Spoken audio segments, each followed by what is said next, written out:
Good morning student. आज हम new topic देख रहे हैं कारक। जैसे आपको एग्जाम में बताया गया था कारक चिन्ह लगाने हैं और वाक्य पूरे करने हैं। अब कारक चिन्ह लगाते समय बहुत लोगों को यानी जैसे आपको परेशानी आ रही थी कि कारक चिन्ह कैसे लगाने हैं। जैसे कारक चिन्ह का, के, की, रा, रे, नी, री, ना, ने, नी, जैसे के लिए। तो ये क्या है? विभक्ति प्रत्यय है और वो भी कारक के। वाक्य में प्रयुक्त संज्ञा या सर्वनाम, जो संज्ञाएं रहती है सर्वनाम, तो आदि शब्दों का क्रिया से संबंध बताने वाले शब्द के रूप को क्या कहते हैं? कारक। जिसका क्या है कि शब्दों का क्रिया से संबंध बताने वाले शब्द को कारक कहते हैं। कारक की विभक्ति प्रत्यय बताए गए हैं। विभक्ति के माध्यम से भी हम कारक की पहचान सरलता से कर सकते हैं। अब यहाँ पे है विशेष बताया गया है। संबोधन कारक की संज्ञाएं मध्यम पुरुष में होती है और अन्य शेष 7 कारकों की संज्ञाएं जैसे सदैव अन्य पुरुष में होती है। अब कारक बताए गए हैं। कारक में है कर्ता कारक। कर्ता कारक में विभक्ति प्रत्यय है ने, कर्म कारक में को, करण कारक में से। अब कर्ता कारक और कर्म कारक में विभक्ति प्रत्यय ने और को बताए पर कभी कभी वो वाक्य में लोप हो जाती है यानी दिखाई नहीं देती है, तो भी आपको सेंटेंस कैसे पहचाना है इसकी परिभाषा के माध्यम से आपको पता चल जाएगा। करण कारक में विभक्ति प्रत्यय है से। संप्रदान कारक में विभक्ति प्रत्यय है को, के लिए। आपादान कारक में विभक्ति प्रत्यय है से। संबंध कारक में विभक्ति प्रत्यय है का, के, की। यहाँ पे रा, रे, री, ना, ने, नी, ये भी विभक्ति प्रत्यय आते हैं। अधिकरण कारक में विभक्ति प्रत्यय है में और पर। संबोधन कारक में विभक्ति प्रत्यय है अरे, हो और ए। तो इससे पता चल जाएगा आपको ये संबोधन कारक है। अब नेक्स्ट, जैसे किसे कर्ता कारक कहा जाता है, किसे कर्म कारक कहा जाता है। तो कर्ता कारक, इसकी विभक्ति ने होती है। इसकी विभक्ति क्या होती है? ने होती है। इस कारक में संज्ञा या सर्वनाम क्रिया का कर्ता होते हैं। संज्ञा या सर्वनाम क्रिया का क्या है? कर्ता। अब मोर नाचता है। मोर क्या है? कर्ता। क्रिया का कर्ता है। मोर नाचता है। क्या कौन सी क्रिया कर रहा है? मोर नाचने की क्रिया कर रहा है। वैसे ही किसान ने हल चलाया। किसान है कर्ता और किसान ने कौन सा काम किया है? हल चलाने का कार्य किया है। यहाँ पे विभक्ति प्रत्यय ने है पर कर्ता क्या कर रहा है? क्रिया। यहाँ पे परिभाषा में क्या बताया गया है? इस कारक में संज्ञा या सर्वनाम क्रिया का कर्ता होता है। क्रिया का कर्ता कौन है? जैसे किसान। वैसे ही वह गाँव जाएगा। तो यहाँ पे वह क्या है? वो भी है कर्ता। वह कहाँ पे जाएगा? वह गाँव जाएगा। नेक्स्ट आगे है कर्म कारक। कर्म कारक में इस कारक की विभक्ति क्या है? को होती है। इस कारक की विभक्ति क्या है? को होती है। क्रिया के व्यापार का फल कर्म पर पड़ता है। क्रिया के व्यापार का फल किस पे पड़ता है? कर्म पर। कभी कभी एक से अधिक भी कर्म एक वाक्य में हो सकते हैं। जैसे माँ चावल पकाती है। माँ क्या कार्य कर रही है? कौन सा कार्य कर रही है? चावल पकाने का। तो क्रिया के व्यापार का फल किस पर पड़ रहा है? कर्म पर। तो वही है, राम ने रावण को मारा। राम करता है और क्रिया क्या है? क्रिया का फल किस पर पड़ रहा है? राम ने किसे मारा है? रावण को।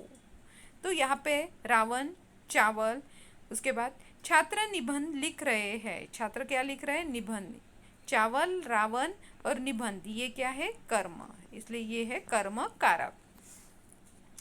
आगे है करण कारक। इस कारक की विभक्ति प्रत्यय है से। कर्ता जिस साधन से क्रिया करता है उसे करण कारक कहते हैं। राम ने रावण को बाण से मारा। राम ने क्या किया है? रावण को बाण से मारा। तो राम और रावण विभक्ति प्रत्यय है से। कर्ता जिस साधन से क्रिया करता है। अब राम कौन सा? राम करता है और किस साधन का वो इस्तेमाल कर रहा है? बाण का। राम ने रावण को किससे मारा है? बाण से मारा है। तो यहाँ पे है इसलिए विभक्ति प्रत्यय है। यहाँ पे से आपको पहचानना है। राम ने रावण को बाण से मारा। पर विभक्ति प्रत्यय है कर्ता जिस साधन से क्रिया करता है। कर्ता किस साधन से क्रिया कर रहा है? बाण से। तो वो हो गया करण कारक। अब आगे भी बताया है इरफान बल्ले से, जो क्रिकेटर है इरफान बल्ले से क्रिकेट खेलता है। इरफान किससे क्रिकेट खेलता है? बल्ले से क्रिकेट खेलता है। तो कर्ता करण कारक क्या है? जैसे बल्ला। उसके बाद नेक्स्ट है संप्रदान कारक। इस कारक की विभक्ति प्रत्यय। अब आपको एखादे वाक्य में से लगाना है तो वो से लगाएंगे आप, तो वो कौन सा कारक हो जाएगा? करण कारक। एखादा आपको फिलिंग द ब्लैंक्स दी जाएगी, रिक्त स्थान की पूर्ति करनी है और वहाँ पे कारक चिन्ह लगाना है, और जहाँ पे से लगाना है तो वहाँ पे से लगा के आपको ये कौन सा कारक है? करण कारक है, ऐसे बताना पड़ेगा। उसके बाद संप्रदान कारक। जिस कारक की विभक्ति को के लिए होती है, जिसके लिए क्रिया की जाती है, उस संज्ञा या सर्वनाम के लिए संप्रदान कारक का प्रयोग होता है। जैसे मामा जी के लिए फल दो। मामा जी आए हैं और उनके लिए क्या चाहिए? फल चाहिए। मामा जी के लिए फल दो। पुजारी ने भक्त को प्रसाद दिया। पुजारी ने किससे प्रसाद दिया है? भक्त को। तो संप्रदान कारक में क्या हो रहा है? संज्ञा सर्वनाम के लिए संप्रदान कारक का प्रयोग होता है। यहाँ पे विभक्ति प्रत्यय को के लिए ही आएगा। इसके बाद अपादान कारक। अपादान कारक में है संज्ञा जिस रूप से अलग होने का बोध कराती है। यहाँ पे संज्ञा क्या कर रही है? अलग होने का बोध कराती है। जैसे एखादा पत्ता पेड़ से टूट गया तो अलग हो गया, विभक्त हो गया, पृथक हो गया, तो उसे कहते हैं हम अपादान कारक। इसके विभक्ति प्रत्यय से। दो जगह पे से विभक्ति प्रत्यय है, एक है करण कारक में और दूसरा है अपादान कारक में। पर अपादान कारक में विभक्ति प्रत्यय से इसलिए है कि इससे जिस रूप से अलग होने का, संज्ञा की जिस रूप से अलग होने का बोध होगा, करण कारक में अलग होने का बोध नहीं होता। अपादान कारक उसे ही कहते हैं और विभक्ति प्रत्यय भी से है। अब पेड़ से आम गिरता है। पेड़ से क्या अलग हो गया?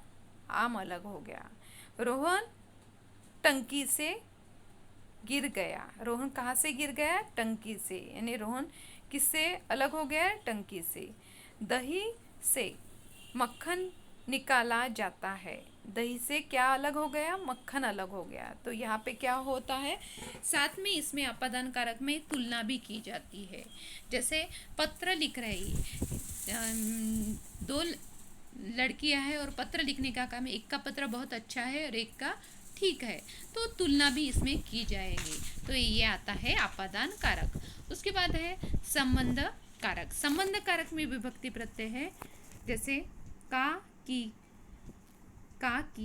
के होती है। संज्ञा जिस रूप से एक वस्तु या पदार्थ या दूसरी वस्तु या पदार्थ के संबंध का बोध कराते हैं उसे क्या कहा जाता है? संबंध कारक। विभक्ति प्रत्यय ध्यान में रखना है। साथ में संज्ञा जिस रूप से एक वस्तु या एक पदार्थ या दूसरी वस्तु या दूसरे पदार्थ के संबंध का बोध कराती है उसे संबंध कारक। अब संबोधन कारक अलग है और संबंध कारक। यहाँ पे जुड़ने का काम। जैसे सोने का मूल्य बढ़ता जा रहा है। किसका मूल्य बढ़ता जा रहा है? यहाँ पे संज्ञा जिस रूप से एक वस्तु या पदार्थ या दूसरी वस्तु या दूसरे पदार्थ के बोध का संबंध का बोध होगा, तो सोने का मूल्य क्या हो रहा है? बढ़ता जा रहा है। वैसे ही यह गेहूं की रोटी है। रोटी किसकी है? गेहूं की। तो गेहूं का संबंध आया है। राजा के दरबार में समारोह है। दरबार में क्या है? किसके दरबार में? राजा के दरबार में। तो ये हो गया संबंध कारक। अब अधिकरण कारक। इस कारक की विभक्ति में पर होती है। संज्ञा या सर्वनाम के जिस रूप से क्रिया के आधार का बोध होता है। देखो विभक्ति प्रत्यय में पर और में होता ही है, साथ में संज्ञा के रूप से क्रिया के आधार का बोध होता है। अब यहाँ पे दो एग्जाम्पल बताए हैं। जैसे सड़क पर बहुत भीड़ होती है और शकुन आकाश में पहुंच, जैसे आकाश में पहुंच गई। अब यहाँ पे जैसे है सड़क और आकाश, ये दोनों क्या है? अधिकरण कारक। दोनों क्या है? अधिकरण कारक। तो यहाँ पे है सर्वनाम के जिस रूप से क्रिया के आधार का बोध होता है, संज्ञा या सर्वनाम के जिस रूप से क्रिया के आधार का बोध होता है उसे अधिकरण कहा जाता है। ऐसे ही आगे है संबोधन कारक। संबोधन कारक में है, संबोधन कारक में बताया गया है कि इस कारक में विभक्ति प्रत्यय हे, हरे, अरे, रे होती है। अब संज्ञा जिस रूप से पुकारना या आश्चर्य प्रकट करने का बोध होगा उसे संबोधन कारक कहेंगे। जैसे हाय, मेरी टीम हार गई, जैसे दुख व्यक्त करने का कार्य किया जाएगा। हे प्रभु, आनंददाता ज्ञान हमको दीजिए, यानी ज्ञानदाता। हे प्रभु आनंददाता ज्ञान हमको दीजिए। प्रभु क्या है? कि आनंददाता है और वो हमें ज्ञान देने का कार्य करते हैं। तो इस माध्यम से ही संबोधन कारक आ सकते हैं। और उसमें क्या है कि हे, अरे ये लगेंगे। और इसके बाद विस्मयादिबोधक भी उसमें, विस्मयादिबोधक चिन्ह भी उसमें रहेगा। विस्मयादिबोधक के चिन्ह के माध्यम से आप वो पहचान सकते हो। तो ये इसकी विशेषता बताई गई है।